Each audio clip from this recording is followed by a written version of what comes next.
Assalamualaikum warahmatullahi wabarakatuh. Apa kabar anak-anak cerdas? Senang sekali kita bisa bertemu lagi dalam kegiatan pembelajaran kelas 6 yang pada hari ini kita akan membahas materi tentang dampak globalisasi pada tema 4, subtema 2. Tahukah kalian apa globalisasi itu? Globalisasi berasal dari kata globalization. Global berarti dunia, dan lisation mengandung arti proses. Secara umum, globalisasi dapat diartikan sebagai sebuah proses di mana batas-batas dalam suatu negara menjadi bertambah sempit karena adanya kemudahan dalam berinteraksi antara negara, baik dalam perdagangan, gaya hidup, informasi, maupun dalam bentuk interaksi yang lain.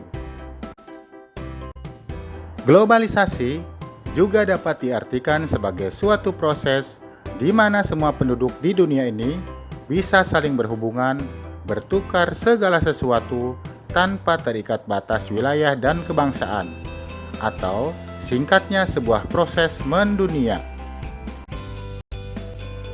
Berikut adalah beberapa faktor penyebab munculnya globalisasi dalam kehidupan. Yang pertama, akibat terjadinya perkembangan teknologi informasi dan komunikasi yang berperan penting dalam memudahkan interaksi manusia dimanapun dan kapanpun berada. Kedua, adanya kerukunan dan saling membutuhkan antar negara yang bisa memungkinkan terjadinya kerjasama antar negara baik dalam hal ekonomi, politik, maupun budaya. Dan faktor yang ketiga adalah berkembangnya teknologi transportasi yang mempermudah akses transportasi dan ekspedisi antar negara. Globalisasi membawa dampak yang besar dalam berbagai aspek kehidupan manusia. Di antaranya adalah dampak terhadap aspek gaya hidup. Dari segi aspek gaya hidup, globalisasi berdampak terhadap terjadinya perubahan pada cara bersosialisasi maupun kebiasaan sehari-hari. Dampak terhadap aspek makanan. Dengan adanya globalisasi, kita semakin mudah menemukan makanan cepat saji seperti di KFC, McD, dan Pizza Hut. Aspek pakaian. Jenis pakaian seperti jeans, kaos, gaun, rok mini, baju pesta, maupun jas sangat mudah dijumpai. Aspek komunikasi, pertukaran informasi begitu mudah dilakukan tanpa memandang jarak dan wilayah dengan adanya internet dan handphone. Dari aspek transportasi, perpindahan arus orang dan barang menjadi lebih cepat dan mudah dengan adanya pesawat terbang. Anak cerdas, apa saja tanda-tanda terjadinya globalisasi? Yang pertama, ditandai dengan batas antar negara yang semakin menipis. Berikutnya adalah informasi lebih mudah menyebar. Yang ketiga, kegiatan perdagangan semakin luas dan mendunia, yang dapat melintas batas-batas antar negara. Mari kita simak penjelasannya. Yang pertama, batas antar negara yang semakin menipis. Sebagai contoh, pada zaman dulu, di saat teknologi belum maju, kita hanya berteman dengan teman di lingkungan sekitar kita saja. Tetapi di era globalisasi, kita dapat berteman dan bersosialisasi dengan banyak orang dimanapun dan kapanpun, bahkan antar negara melalui sosial media dan alat telekomunikasi lainnya. Kedua, informasi mudah menyebar. Jika zaman dulu sebelum ada aplikasi pesan elektronik, kita menggunakan surat untuk menyampaikan informasi yang membutuhkan waktu yang cukup lama agar informasi tersebut bisa sampai kepada orang yang kita tuju. Namun saat ini, informasi dengan mudah tersebar dalam hitungan detik melalui penggunaan aplikasi pesan ataupun telepon.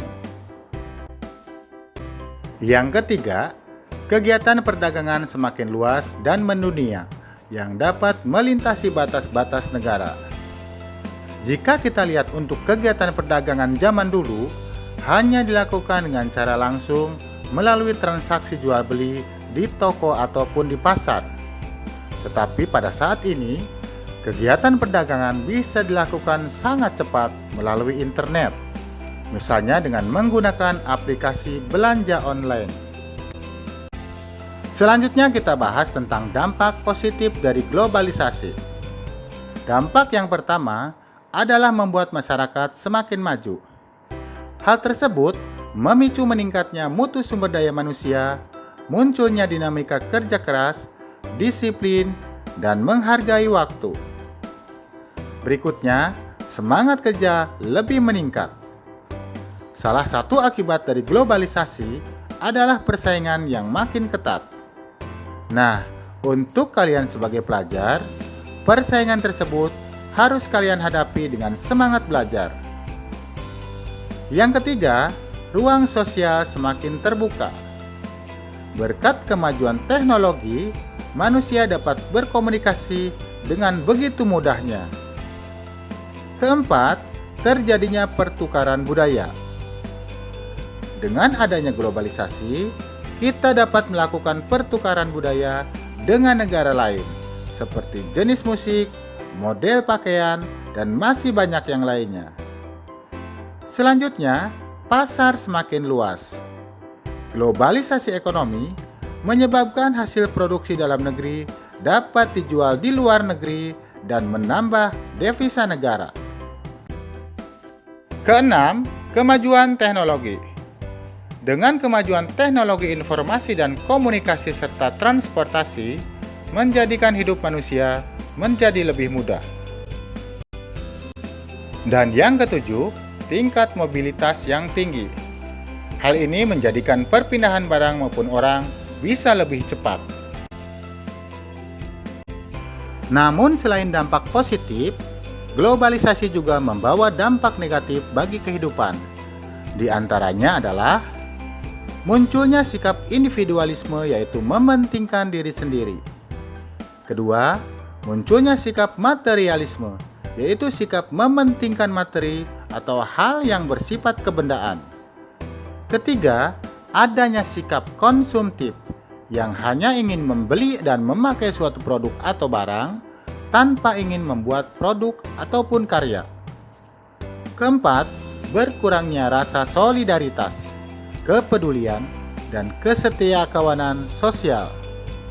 Kelima, masuknya nilai-nilai budaya barat yang banyak ditiru oleh masyarakat.